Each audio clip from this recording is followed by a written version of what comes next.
तरफ देश में दो वैक्सीन बंटने को तैयार है, दूसरी तरफ वैक्सीन के लिए भ्रम फैलाने वालों की भी संख्या बढ़ती जा रही है। ताजा उदाहरण समाजवादी पार्टी सुप्रीमो अखिलेश यादव का है, जिन्होंने कोरोना वैक्सीन को बीजेपी की वैक्सीन करार दे दिया और ऐलान किया है कि वो वैक्सीनेशन नहीं करवाएंगे।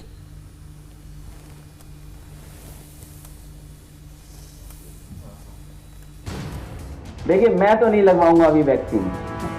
मैंने अपनी बात कह दी और वो भी बीजेपी लगाएगी, उसका भरोसा करूंगा मैं? अरे जाओ भाई। समाजवादी पार्टी के प्रमुख हैं, यूपी के सीएम रह चुके हैं, यूनिवर्सिटी ऑफ सिडनी से पढ़ चुके हैं, लेकिन इसके बावजूद भी अखिलेश कहते हैं कि कोरोना वैक्सीन बीजेपी की है। वैक्सीन वैसे तो ऑक्सफोर्ड की है, भारत बायोटेक की है, जनता के लिए है, मरीजों के लिए है, लेकिन इनको लगता है कि वैक्सीन बीजेपी विरोधियों के खिलाफ साजिश है, इसलिए वो वैक्सीन नहीं लगवाएंगे।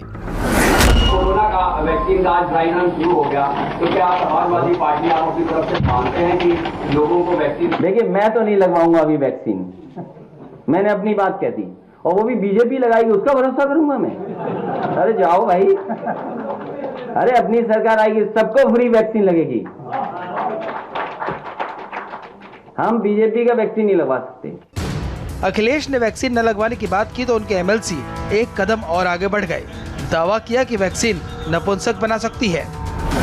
हमें लगता है कि कहीं न कहीं उस वैक्सीन में कुछ ऐसी चीजें हों कि नुकसान हो जाए और हमें लगता है कि बाद में लोग कह दें कि नहीं, जनसंख्या कम करने के लिए, मारने के लिए लगा दी वैक्सीन, तो आप नपुंसक बना, कुछ भी हो सकता है। तो इसलिए अगर आदरणीय अखिलेश यादव जी ने इस बात को कहा है तो हमें लगता है सिर्फ समाजवादी पार्टी नहीं, पूरे प्रदेश की किसी जनता को वैक्सीन नहीं लगवाना चाहिए।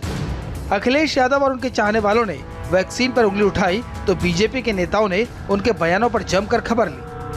उत्तर प्रदेश के पूर्व मुख्यमंत्री श्री अखिलेश यादव जी, आपने कोरोना वैक्सीन लगाने से मना करके एक तरह से केवल इस देश की सरकार का ही नहीं, बल्कि इस देश के उन वैज्ञानिकों का, उन डॉक्टरों का, जिन्होंने दिन रात परिश्रम करके इस वैक्सीन को तैयार किया है, जिसे लेने के लिए पूरी दुनिया और पूरा देश लगातार प्रतीक्षा कर रहा था, और आपने वह लगाने से मना करके वह भी उसका सार्वजनिक बयान दे करके जो किया है, वह निश्चित तौर से यह सबका अपमान है। और आपसे मैं अपेक्षा करूंगा कि इसके लिए आप माफ़ी मांगें और जो मुख्यमंत्री के पद पर रहा हो उसे इस प्रकार के बयानबाजी करने से पहले 1000 बार सोचना चाहिए।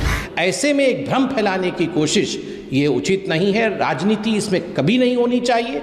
और वैज्ञानिकों का जो अपमान किया है ये कहकर कि ये वैक्सीन बीजेपी की वैक्सीन है, ये बिल्कुल उचित बयान नहीं है।